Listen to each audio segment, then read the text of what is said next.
Salam jumpa kembali Bapak Ibu dan saudara-saudara. Hari ini kita mau belajar bagaimana keluarga-keluarga kehidupan anak-anak Tuhan itu mempunyai ketegasan di dalam iman. Belajar dari peristiwa Sadrah, Mesakh, dan Abednego. Bacaan kita dari kitab Daniel pasal 3 ayat 1 sampai 18. Mari kita akan awali dengan berdoa. Tuhan Yesus, seringkali kami sebagai orang tua kurang tegas mendidik anak-anak kami dalam iman kepadamu. Kami juga sebagai anak-anak muda, seringkali kami kurang tegas di dalam kami menentukan iman kehidupan pilihan kami. Kami mudah larut dengan ajakan-ajakan teman-teman kami dan kami tidak mempunyai kekuatan untuk tetap setia kepada Engkau. Ampunilah kami. Biarlah hari ini kami boleh belajar bagaimana Tuhan memberikan berkat besar kepada mereka yang setia kepadamu. Berfirmanlah ya Tuhan, curahkan Roh Kudus-Mu. Inilah doa kami dalam nama Tuhan Yesus Kristus. Amin. Raja Nebukadnezar membuat sebuah patung emas yang tingginya 60 hasta dan lebarnya 6 hasta yang didirikannya di dataran Dura di wilayah Babel. Lalu Raja Nebukadnezar menyuruh orang mengumpulkan para wakil raja, para penguasa, para bupati, para penasihat negara, para bendahara, para hakim, para ahli hukum, dan semua kepala daerah untuk menghadiri pentabisan patung yang telah didirikannya itu. Lalu berkumpullah para wakil raja, para penguasa, para bupati, para penasihat negara, para bendahara, para hakim, para ahli hukum, dan semua kepala daerah untuk menghadiri pentabisan patung yang telah didirikan Raja Nebukadnezar itu. Dan berserulah seorang bentara dengan suara nyaring. Beginilah dititahkan kepadamu, hai orang-orang dari segala bangsa, suku bangsa, dan bahasa. Demi kamu mendengar bunyi sangkakala, seruling, kecapi, rebab, gambus, serdam, dan berbagai-bagai jenis bunyi-bunyian, maka haruslah kamu sujud menyembah patung yang telah didirikan Raja Nebukadnezar itu. Siapa yang tidak sujud menyembah akan dicampakkan seketika itu juga ke dalam perapian yang menyala-nyala. Sebab itu, demi segala bangsa mendengar bunyi sangkakala, seruling, kecapi, rebab, gambus, dan berbagai-bagai jenis bunyi-bunyian, maka sujudlah orang-orang dari segala bangsa, suku bangsa, dan bahasa, dan menyembah patung emas yang telah didirikan Raja Nebukadnezar itu. Pada waktu itu juga, tampillah beberapa orang Kasdim menuduh orang Yahudi. Bapak, Ibu, dan saudara-saudara, bacaan kita itu menceritakan bagaimana Nebukadnezar akhirnya terhasut ya untuk membangun sebuah patung besar dan dia bangga dirinya itu menjadi dewa, menjadi raja besar. Sementara di balik semuanya itu ada tujuan supaya orang-orang Yahudi yang di sana, terutama anak-anak Tuhan Sadrah, Mesakh, dan Abednego ini terkena hukuman.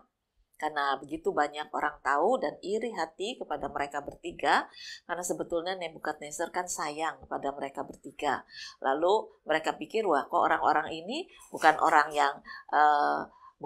yang asli, tetapi mereka disayang oleh Nebukadnezar. Oleh karena itu, mereka ingin menjatuhkan ketiga orang tadi dengan cara menghasut iman. Memang hasutan itu sangat kejam dan akhirnya Nebukadnezar terhasut. Dan ketika dia terhasut, dia memang mendirikan patung yang sangat besar dan itu dianggap dirinya lah yang harus disembah. Jadi di sini kita bisa melihat ketika Nebukadnezar memberikan pengumuman bahwa setiap orang yang tidak menyembah kepada dia akan dihukum. Ini satu ketegasan memang ya. Dari seorang raja besar, dia memberikan perintah dengan nada yang sangat keras dan sangat tegas. Lalu kita melihat bagaimana sikap dari Sadrak, Mesakh, dan Abednego. Mereka punya ketegasan lain. Mereka juga orang-orang tegas. Ya. Mereka tidak takut dengan hukuman, mereka tidak takut dengan perintah raja, karena mereka punya Tuhan yang hidup. Dan oleh karena itulah mereka tetap naik untuk menaikkan doa. Naik ke rumah mereka dan mereka berdoa pada Tuhan Allah yang hidup. Akhirnya mereka ditangkap dan dengan penuh kemarahan Nebukadnezar mengatakan ya mereka harus dihukum, walaupun hati kecilnya ya nggak tega karena mereka disayang gitu ya.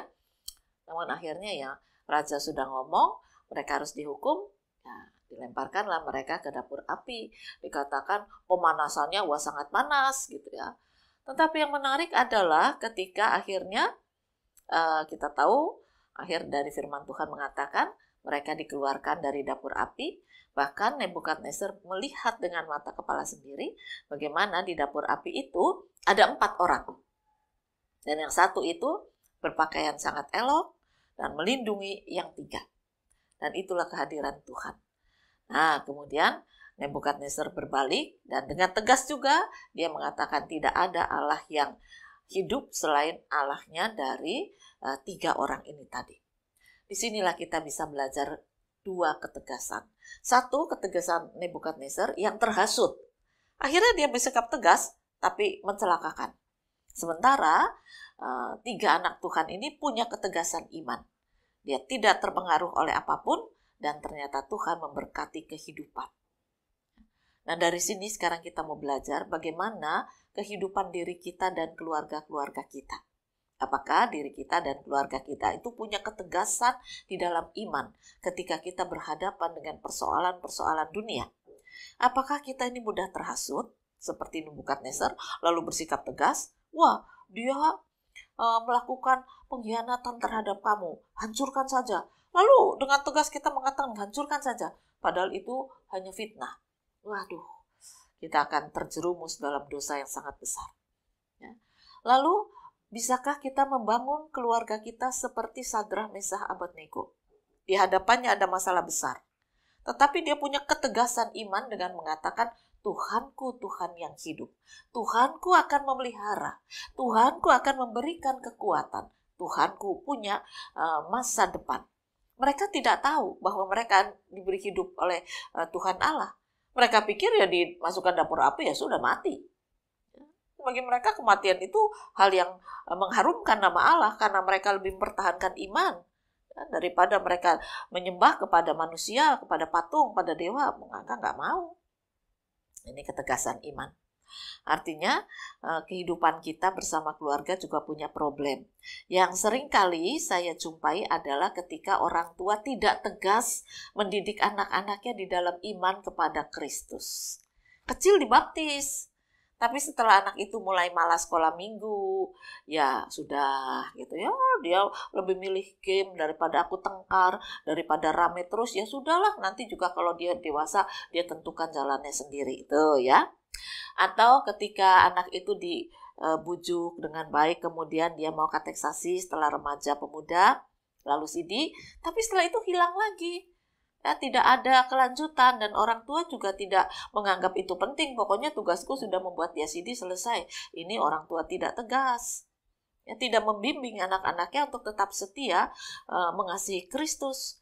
Memang tidak perlu pakai pertengkaran, tetapi melalui teladan dirinya. Bagaimana sikap orang tua mengasihi Kristus sehingga anak-anak itu melihat ada banyak fakta, ada banyak keajaiban, ada banyak berkat yang mereka rasakan ketika Kristus hadir di tengah keluarga mereka melalui kehidupan iman orang tua. Nah, ini perlu dilakukan. Nah, jadi mari keluarga-keluarga Kristen melalui para orang tua ini menerapkan prinsip hidup Kristiani supaya ada ketegasan dalam mendidik anak dan anak itu juga mengasihi Tuhan. Wahai anak-anak muda, tantanganmu juga sangat besar. Nah, bagaimana dunia menyodorkan keglamoran yang disukai sekarang oleh generasi milenial, ya? Entah itu gadget, entah itu apapun namanya, sangat banyak. Kios-kios kopi sekarang sangat banyak. Anak-anak bisa bertemu, bercakap-cakap, entah apa yang dipercakapkan. Tapi saya yakin tidak ada yang berbicara tentang kasih Tuhan. Semua berbicara tentang masa depan, cari uang, entah itu benar atau tidak, kemudahan-kemudahan, kenikmatan, dan masih banyak lagi. Anak-anak muda, perhatikanlah firman Tuhan ini mengatakan Sadrak, Mesakh, Abednego itu bukan orang tua, nenek-nenek, kakek-kakek, itu bukan. Mereka masih muda, tapi mereka punya ketegasan iman. Mereka bisa memilih, mereka yakin mereka akan dipelihara oleh Tuhan. Memang sebelum mereka dikeluarkan dari dapur api, atau sebelum mereka dimasukkan dalam dapur api, mereka tidak tahu bahwa mereka akan hidup. Tetapi kematian bagi mereka adalah kebanggaan ketika mereka bisa setia kepada Tuhan. Nah, hal semacam inilah yang seharusnya ada pada generasi muda. Setialah kepada Tuhan Yesus. Percaya masa depanmu itu dipimpin oleh Tuhan Yesus. Ketika Anda mengakui, Anda meyakini bahwa Dia adalah Sang Mesias. Tuhan akan memelihara Anda setapak demi setapak. Masuk dalam dapur api. Anda tidak tahu dapur api itu akan membuat Anda hidup. Ya, keluar dari dapur api, bahkan Anda akan menjadi orang-orang yang dikenal sebagai saksi Kristus. Jadi janganlah takut dengan persoalan, janganlah takut dengan dunia, jangan kalah gengsi, jangan malu dengan mengatakan saya orang Kristen, tidak apa-apa. Banggalah bahwa Anda adalah murid Tuhan Yesus, anak kekasih Yesus, Anda akan dikuatkan dan ditunjukkan jalan oleh Yesus demi masa depanmu. Jangan Anda goyah dengan apapun, cari pacar lah, cari pekerjaan lah, masa depan lah, atau apapun. Ya, jangan Anda goyah. Tetaplah percaya Tuhan memelihara. Tegaslah di dalam iman. Ketegasan itu membawa kebahagiaan sekarang dan masa depan. Tuhan memberkati firman-Nya. Amin. Mari kita akan bersama-sama berdoa. Tuhan Yesus, ajarkan pada kami untuk mempunyai ketegasan dalam iman mengikut Engkau, dan kami tidak mudah goyah dengan goncangan apapun, sekalipun di hadapan kami ada dapur api. Karena kami tahu bahwa dapur api itu membuat kami hidup. Dan kehidupan kami akan menjadi saksi bagi kemuliaan nama Tuhan. Berkaryalah di tengah keluarga, di tengah pribadi, anak-anak Tuhan hari ini dan hari esok. Kiranya Roh Kudus-Mu berkarya. Inilah doa kami dalam nama Tuhan Yesus Kristus. Amin.